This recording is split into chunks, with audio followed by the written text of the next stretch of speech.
जो भारत कर रहा है। अचानक से खबर आती है लाइन ऑफ कंट्रोल से, और खबर क्या आती है जी? खबर ये आती है पाकिस्तानी फोर्सेस ने ड्रोन लॉन्च किए और उनमें से एक ड्रोन को हिंदुस्तान ने मार गिराया। इसकी क्या इंप्लीकेशंस है, पाकिस्तान के पास क्या ऑप्शंस है, और जो ये खबरें आ रही हैं, ड्रोन क्यों भेजे जाते हैं? 3-4 तरह के ड्रोन भेजे जाते हैं इस तरह के मामला जब शुरू होते हैं।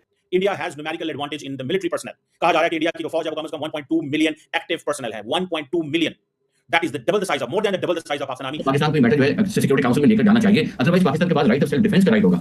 यकीनन पाकिस्तान बड़ी लंबी जंग नहीं लड़ सकता वसाइल की वजह से। जो इंडियन गवर्नमेंट है वो सैंक्शंस लगाना शुरू कर देती है और एक पुलिस करना शुरू कर देती है और एक जंग की सूरत पैदा कर देती है। कभी ऐसा वज़ीर आज़म आपने नहीं देखा जिसने इस तरीके से, देखें वज़ीर आज़म के एक्शंस बोलते हैं। एक तो वो ड्रोन भेजे जाते हैं जो आपको फिजा से देखकर ये बताते हैं कि कौन कौन सी जगहों पे आपको मजामत हो सकती है। एस्टैब्लिशमेंट चाहती है कि वो बैक चैनल से इंडिया को एंगेज करें और कशीदगी में कमी लाएं। वो एयरफोर्स जिसने जंग लड़नी है, इंडिया के पास तकरीबन 149,000 पर्सनल मौजूद है, जबकि पाकिस्तान की एयरफोर्स में कहा जा रहा है कि अराउंड 70,000 पर्सनल मौजूद है। तो यहां पे भी आप देख ले double the size of Pakistan.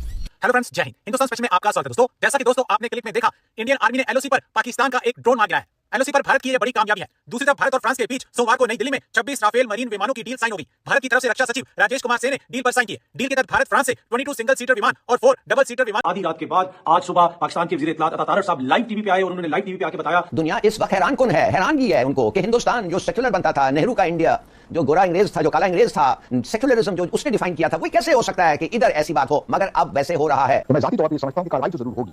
इस दफे शायद वो ज्यादा प्रिपरेशन के साथ आएंगे। तो पाकिस्तान अगर जंग बढ़ जाती है तो बंदूक लेकर बॉर्डर पर जाएंगे। नहीं अगर जंग बढ़ जाती है तो मैं इंग्लैंड चला जाऊंगा। कहां है? 2 दिन हो गए आसिम मुनीर का कुछ पता नहीं कि वो कहां है। ना टीवी पे है, ना प्रेस में है, ना कहीं, उनका कोई पता नहीं है। उन्होंने अपनी फैमिली, अपनी बेटियां और फैमिली की औरतों को मुझसे बाहर भेज दिया। आज सुनने में आ रहा है कि बतावर भुट्टो और आसमा भुट्टो भी कनाडा जा चुकी हैं। मतलब लोग पाकिस्तान से अपनी फैमिली को निकाल रहे हैं, जो बड़े-बड़े हैं, उनको मौत नजर आ रही है, शिकस्त नजर आ रही है। आपके ख्याल में कितनी बड़ी कार्रवाई हो सकती है? क्योंकि आप तो कह रहे हैं कि जो माजी में जो कुछ किया उससे बड़े की तवक्को की जाए। ये नेवी की तरफ से भी कोई एक्शन हो सकता है, ये भारत की एयरफोर्स की तरफ से भी कोई एक्शन हो सकता है, ये भारत की आर्मी की तरफ से भी कोई एक्शन हो सकता है। ये एक दिन आना था पटेल का इंडिया, नेहरू का नहीं, पटेल का इंडिया, आरएसएस का इंडिया, जनसंघ का इंडिया, हिंदू महासभा का इंडिया। वो इंडिया अब आ गया है। इसलिए उनका एक आदमी है, उसका नाम है मोदी, जो इस वक्त हिंदुस्तान का प्राइम मिनिस्टर है। एक ही बात मानने की है कि ही इज डिटरमिन्ड। जब वो चीज कहते हैं, जैसा कि उन्होंने राम मंदिर का कहा था, बाबरी मस्जिद के ऊपर आर्टिकल 370 का कहा हुआ था, उन्होंने सर्जिकल स्ट्राइक्स का कहा हुआ था, हर वो चीज जो कहते हैं फिर वो उसके ऊपर अमल करते हैं। उसमें सेंस ऑफ डिटरमिनेशन। तो यहाँ आपको इसको सीरियसली लेना पड़ेगा। जब नरेंद्र मोदी कहते हैं कि हमने एक्शन करना है तो सीरियसली लेना पड़ेगा। अगले चंद घंटों के दौरान ये एक्शन लिया जा सकता है और इसी वजह से